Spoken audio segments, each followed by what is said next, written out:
Have you ever wondered just how delicious and dangerous medieval snacks could be?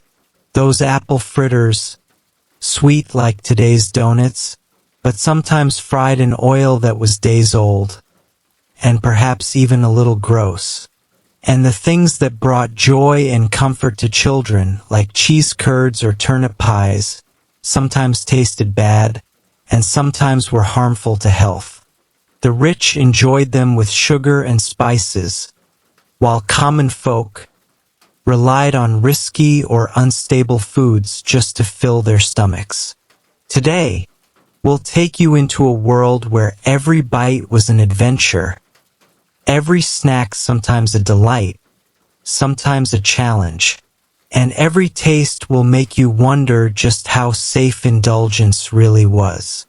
Stay with us, because this journey is not only about pleasure but also wonder, lessons, and sometimes a little fear.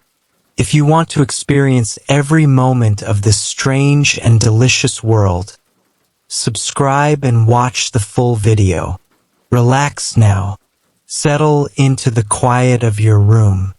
Notice the softness of your pillow, the weight of your blanket resting gently on your body. Let your shoulders drop. Breathe in slowly, and breathe out just as slowly. Each breath brings you deeper into calm. The day is behind you now. There is nothing left for you to do except to be here, safe and still. Imagine a gentle breeze brushing across your skin. Not cold, not hot, just the perfect softness of evening air. You hear faint rustling leaves outside, as if the world itself is sighing in contentment. Nearby, a fire glows in a hearth, crackling softly, steady, reassuring. The shadows on the walls sway with the dance of the flames. Your body feels heavier with every breath. Your mind drifts like a small boat on a quiet stream. You are ready to be carried away into a story. And so, our story today begins. It begins in a world far older than ours. A world of castles and cobblestone, of market stalls and church bells, of laughter echoing across wooden taverns. It is the Middle Ages, a time when life was harsh and uncertain, and yet people still searched for joy. And joy often could be found in the simplest of things, in food, in snacks. Yes, just as we reach for a sweet treat at night, or something crunchy to carry us through the day, so too did people of the medieval world. They craved snacks just like we do, though theirs were equal parts delicious and dangerous. Imagine yourself walking through a medieval fairground. The sun is lowering, casting long golden shadows. There are voices all around, merchants calling, children laughing, a dog barking in the distance. You pass by stalls with rough wooden tables, baskets filled with apples, nuts, herbs, and then you smell it, hot oil, a sweet scent rising into the air, mixed with the smoky aroma of wood fires. This is where the first treat appears. The apple fritter. Picture it. Small, knobbly apples, tart and wild, picked from crooked trees behind the tavern. They are sliced, dipped into a rough batter of flour and eggs, and sometimes even ale, for ale was safer than water, and it gave everything a little cheer. Then the pieces fall into a pan of bubbling fat. The oil hisses and spits like a dragon in its cave, but soon settles to a steady crackle. Golden edges form. The fritters rise, puffed and crisp. And here you are, holding one. It warms your fingers, almost too hot to touch. You bite into it. The outside shatters with crispness, while the center melts soft and steamy around the tart apple. There is a faint sweetness, maybe a drizzle of honey, or if fortune smiles on you, a dusting of sugar, imported, rare, precious. You chew slowly. The flavor fills your mouth. The fairground noise softens. The fritter is more than food. It is comfort. It is the reminder that even in a world of hardship, there are moments that taste like happiness. Let the thought settle as you breathe deeply again. Feel the warmth of the fritter become the warmth of the hearth, spreading through your chest, calming your heart. Now, as you wander further through the medieval town, you see a group of children gathered around a monk. He opens a cloth pouch, and from it he pours little white lumps, cheese curds. They look simple, soft, uneven, squeaky on the teeth. They are not glamorous, but they are filling, reliable. The monk offers you one. It is cool to the touch, faintly salty, with the gentle tang of fresh milk. When you bite, it resists just a little before yielding. It squeaks faintly against your teeth, almost playful. The children giggle. They eat them like candy, and you realize in this time this is a treasure. Portable, nourishing, a humble friend for travelers, for monks, for peasants in the fields. You close your eyes and imagine sitting on a grassy hill, the curds in your hand, the evening sun dipping lower. It is quiet, peaceful, and so very simple. Just cheese and the rhythm of your own breathing. Now the path carries you further. The scent changes. Heavier, earthier. Turnips. Yes, turnips mashed, tucked into pastry. Someone long ago thought, what if a root could be dessert? A turnip pie is placed before you. It is warm, rustic, its crust uneven but honest. You cut through it, and steam rises, carrying a faint sweetness mixed with the earthy root. You taste. It is not cake, not pudding, but something in between. A strange comfort, a little sweet, a little hearty. The kind of dish that says, life is hard, but we make do, and sometimes we even smile while doing so. You eat slowly, imagining the cook, a tired villager, using what little they have to make something more than survival. And somehow, in the quiet crackle of the hearth, the pie is good. Good enough to remind you that effort itself can taste like kindness. Your eyes grow heavier now. The story drifts onward, just as your body sinks deeper into rest. Listen to the fire. Listen to your breath. And let us continue deeper into this medieval night. Breathe in gently and let the air leave you, long and slow. Notice how heavy your body feels now, as though you are melting into your bed. Your eyelids grow softer, heavier, but your mind drifts quietly with me through the streets of the medieval town. Our path bends toward the marketplace, where the smell of baking bread mixes with the smoky air.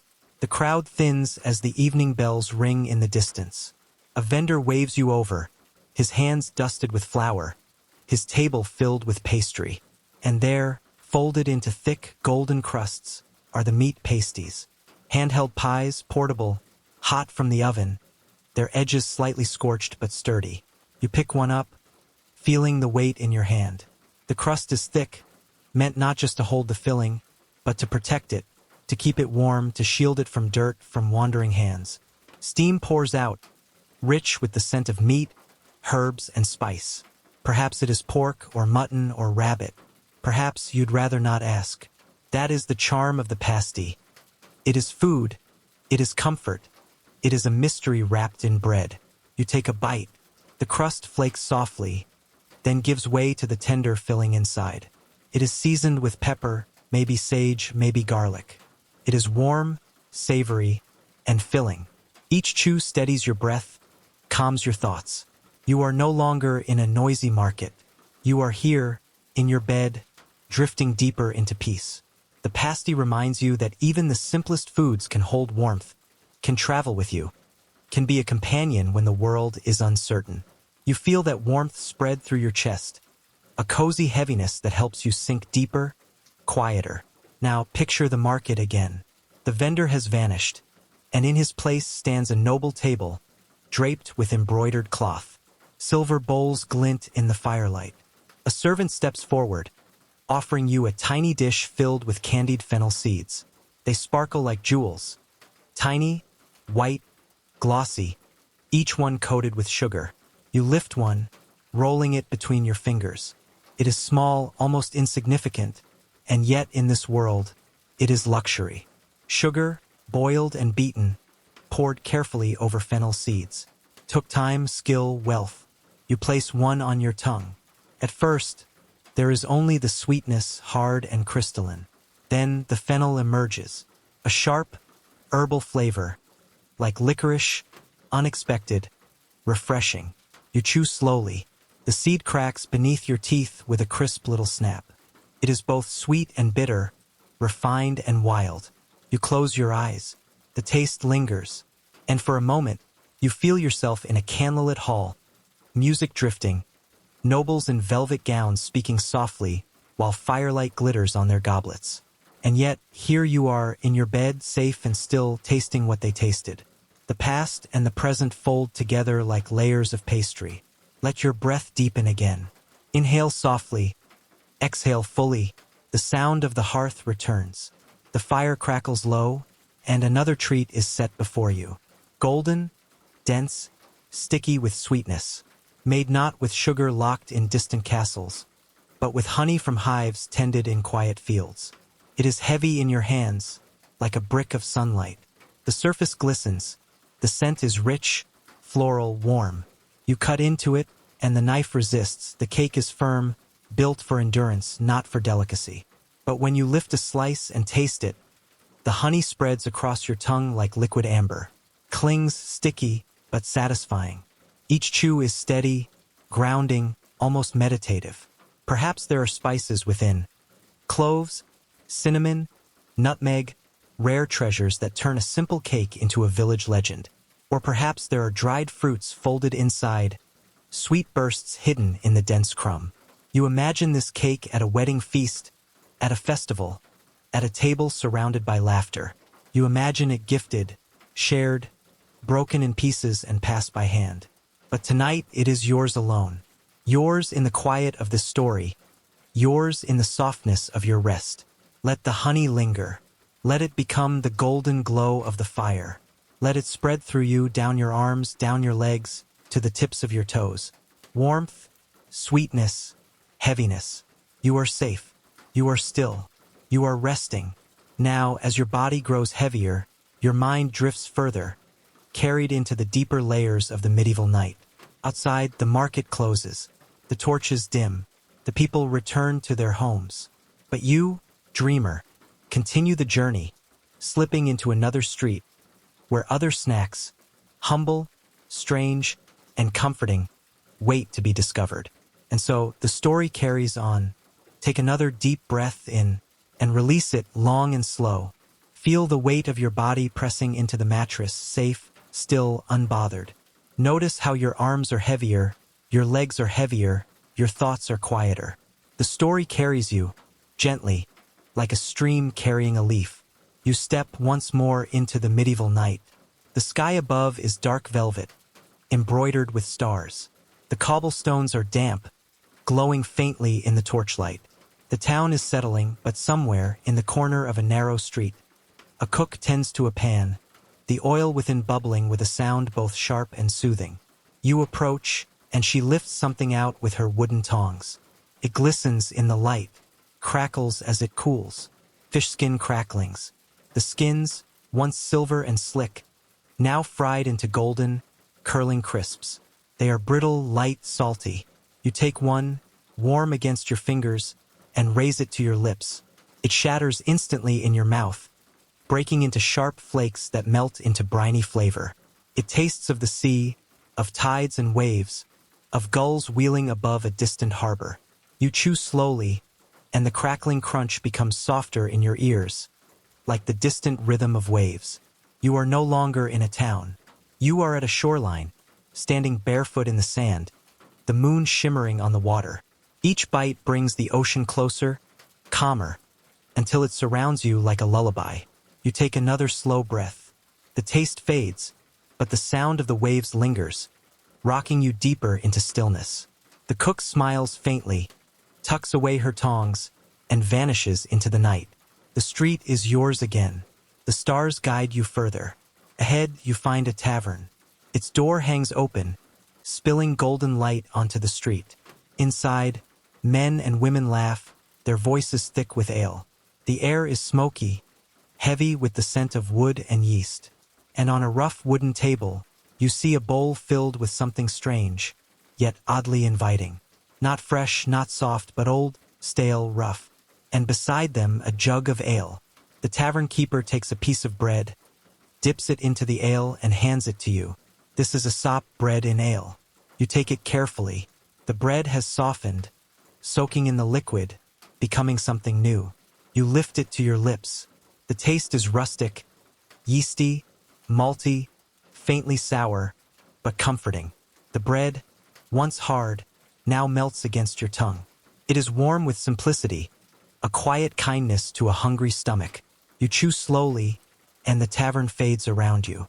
The laughter becomes distant, like echoes across hills. The warmth of the sop becomes the warmth in your chest. You feel as though you've been given not just food, but shelter, place to rest, place to let go. The tavern keeper nods knowingly, as if he understands what you need most tonight. Not riches, not glory, just comfort. And as the sop softens in your mouth, so too do your thoughts soften. Your worries lose their edges. Your mind drifts deeper, quieter. Now the tavern grows dim. The fire dies down. The door closes. You find yourself outside again, on a different street, quieter, emptier. But there is one more treat to discover here. A figure beckons you into a courtyard. On the table lies a goblet, filled with wine. Beside it, toasted bread, sliced thin, golden at the edges. The figure takes a piece of bread, dips it into the wine, and offers it to you. This is sops and wine, a sweet indulgence, a dessert for those who dream of luxury. You take the piece, the bread dripping faintly, glistening in the firelight. You taste. The wine soaks through the crumb, rich and fragrant, spiced with cinnamon, with cloves, with warmth. The bread dissolves on your tongue, releasing sweetness and spice, a harmony of comfort and extravagance. It is more than food. It is an invitation to drift, to let yourself be carried, to let sweetness guide you into dreams. You imagine sitting in a grand hall, music faint, candles glowing. You imagine the chatter of nobles, the rustle of gowns, the glint of goblets raised in cheer. But more than that, you feel the hush of the night itself. The stars leaning close, the air cool and still. You taste the bread, you taste the wine, and then you taste only quiet. Let that quietness stay with you. Let it surround you. You are sinking deeper now. The courtyard fades. The torches dim. Your breath slows. You are ready for the final part of the journey, where the last of the medieval snacks await. Simple, enduring, precious. The night deepens. The story drifts on. Let each exhale take you deeper into calm. Feel your body sink even more softly into the mattress, the blankets wrapping you like gentle waves. Your mind drifts, floating, peaceful, ready to follow the story to its gentle close. The streets of the medieval town have quieted. Torches have burned low. The distant hum of life is fading, leaving only soft whispers in the air. And now, in a small corner of the marketplace, you see the last treasure waiting to be discovered. Dried fruits. Imagine them.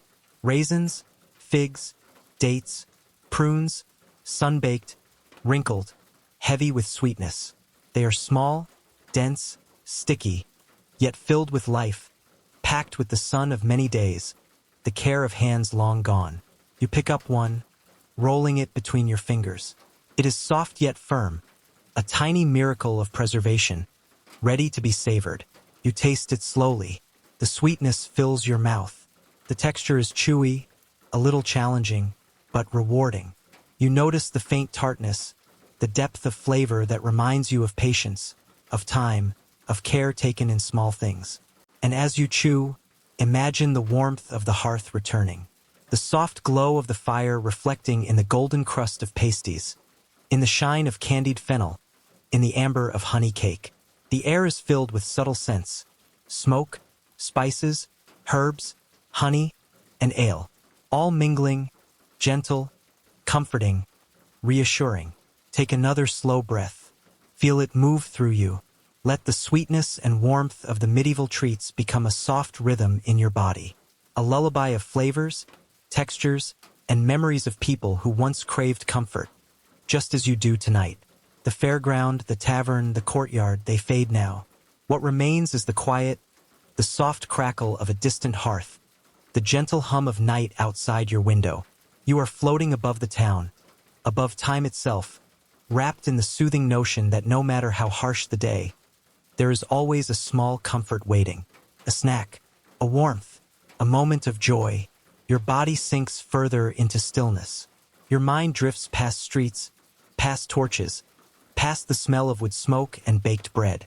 Every sensation of the story, the crunch of fish skin, the chew of cheese curds, the sweetness of honey, the earthy taste of turnip pie, becomes a soft current, carrying you deeper. Picture yourself lying in a quiet field, stars overhead, a gentle breeze brushing your face. You feel the warmth of hearth and oven from the story lingering on your skin. The moon casts silver light, soft, gentle, steady. A tree leans nearby, its leaves rustling in time with your breathing. The world is quiet. The world is safe. And in that quiet, you feel gratitude for small pleasures, for warmth, for food, for taste, for simple joys that transcend time. Your eyes are heavier now. Your breathing steady, slow, rhythmic. The fire in your mind flickers softly, each glow a memory of warmth, sweetness, comfort. Each tiny medieval snack, apple fritters, cheese curds, turnip pies, meat pasties, candied fennel seeds, honey cake, fish skin cracklings, sops and ale, sops and wine, dried fruits, all fold into a soft, glowing collage in your imagination. They are not just food, they are stories. Stories of human longing for pleasure, for relief, for delight, even in hard times. And as you sink deeper into sleep, imagine the flavors fading gently, leaving only warmth and calm behind. Your breath is slow, your body heavy, your mind drifting. The town, the fairground, the tavern, all vanish into gentle darkness. Only the sense of contentment remains, quiet and steady, wrapping around you like the softest blanket.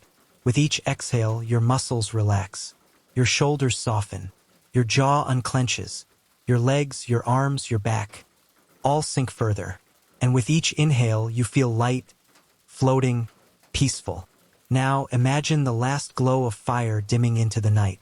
The gentle hum of the medieval world becomes a whisper. Your mind drifts farther, deeper, beyond streets and stalls, beyond ovens and markets. The quiet of night surrounds you. You are safe. You are calm. You are ready to sleep. And as you drift, let the final taste linger. A soft, golden sweetness, the warmth of baked bread, the comfort of simple pleasures. They remind you that life always has little joys, even in a world long past, even in darkness, even now, here, tonight. Breathe in one last time, and out. Let the rhythm of your body, your breath, and your imagination carry you gently into sleep. The medieval snacks, the warmth, the laughter, the quiet, all fold into dreams, soft and comforting. And you rest. Sleep now, peaceful and safe. The story drifts away as your own dreams take over, warm, gentle, and sweet. Good night.